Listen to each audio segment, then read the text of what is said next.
مرحبا، السلام عليكم. قبل ما نحكي بنصلي على الحبيب محمد عليه الصلاة والسلام. قرب الكاميرا. مسكي ألماني أنتيك، عرض الحباية 15 ميلي والطول 17. هاي بيقولوا لها بزوني،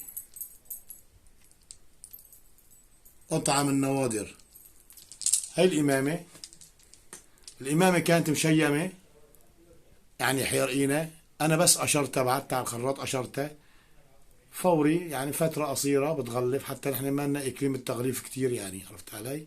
هي داخل الخامة، شايفين داخل الخامة قطعة روعة من نوادر، خراطة يدوية، قطعة من نوادر، قطعة روعة. هاي ثقب الإمامة، هاي ثقب الحب،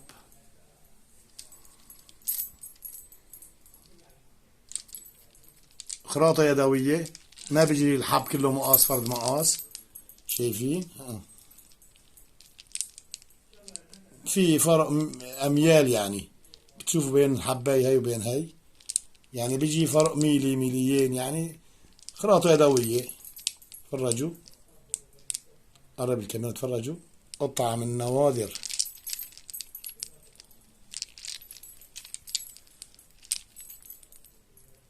قطعة أنتيك كبيرة بالعمر، ختيارة. تفرجوا، قطعة روعة من نوادر. حتى عندك هون الفاصل، شايفين 33، أصغر شوي يعني بالطول، يعني أصغر، بس العرض نفس القياس. قطعة من نوادر. اللهم صل على سيدنا محمد. قرب الكاميرا هيك، شايفين، خلي تبين. بعدين المسبحة مي كتيم، شايفين كلها معرقة.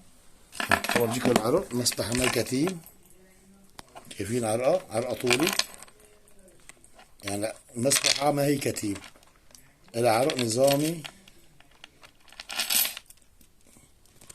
بس كثافة التغليف قطعة يعني كبيرة، ختيارة كتير، ختيارة. شايفين في كثافة تغليف.